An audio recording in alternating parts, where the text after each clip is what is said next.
युद्धबंदी कहानी को लाइक करें, शेयर करें और हमारे चैनल कथा कहानी को सब्सक्राइब करके बेल आइकन का बटन दबा दें। प्राचीन समय की बात है। शत्रु राज्य होने से गोविंदपुरम के राजा ने पड़ोसी राज अमरपुरम पर चढ़ाई कर दी, लेकिन गोविंदपुरम की सेना युद्ध में हार गई। गोविंदपुरम की सेना के 100 से ज़्यादा सैनिक अमरपुरम के राजा के द्वारा युद्धबंदी के रूप में पकड़े गए। विजेता राज्य अमरपुरम ने अपनी विजय का जश्न मनाया और वहाँ के राजा ने इसके लिए एक उत्सव का हुक्म दिया।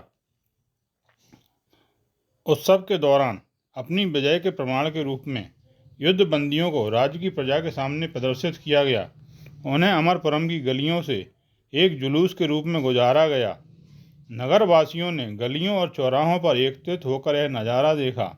महिलाओं, बच्चों और बूढ़ों ने अपने अपने घरों के सामने खड़े होकर उन्हें देखा। लोग युद्धबंदियों को मृत्युदंड देने की बातें कर रहे थे।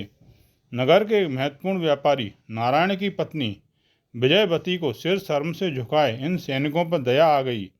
वे सभी गोविंदपुर की पैदल सेना के सैनिक थे। उन्होंने कमर में बंधे कपड़े के अतिरिक्त कोई भी वस्त्र नहीं पहन रखा था। उन्हें केवल एक ढाल और एक तलवार देकर लड़ने भेज दिया गया था।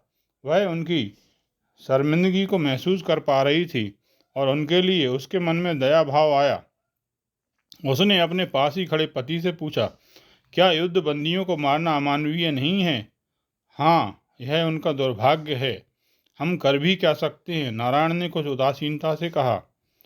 मंत्री तिम्मारपू तो तुम्हारे अच्छे मित्र हैं ना, क्यों ना तुम उनसे बात करके पता करो कि क्या इन्हें छोड़ने का कोई तरीका है।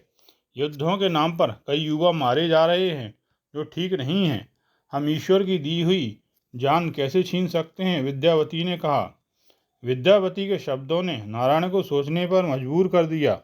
उसे महसूस हुआ कि 100 से ज़्यादा सशक्त युवकों को इस प्रकार मौत के घाट उतार देना कितना अमानवीय कृत्य है। चाहे वे उसके राज्य के लिए शत्रु सैनिक ही क्यों न हो, पर वे गोविंदपुरम के लिए तो देशभक्त ही थे।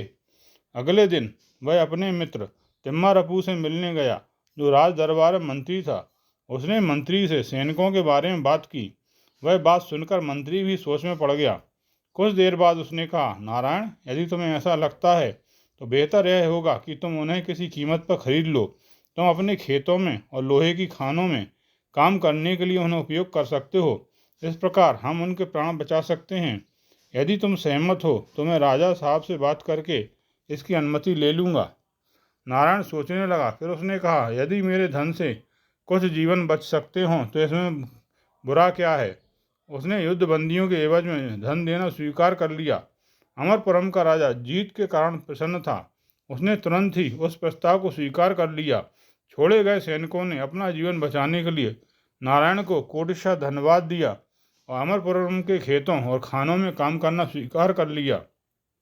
राजा लोग अपने अहम या कम अक्लमंदी के कारण अमूल्य मानव जीवन को खतरे में डाल दिया करते हैं। लोगों को ये जीवन बचाने के लिए अपनी बुद्धि का उपयोग करना चाहिए। तुमने सिद्ध कर दिया है कि मानवता धन दौलत से कहीं अधिक महत्वपूर्ण है।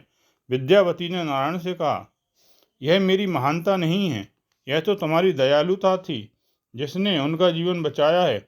इसलिए इसका पूरा श्रेय तुम्हें जाता है। नारायण ने मुस्कुराकर कहा। आपने यह कहानी ध्यानपूर्वक सुनी, इसके लिए धन्यवाद। आपको यह कहानी कैसी लगी कृपया कमेंट बॉक्स में जाकर बताएं।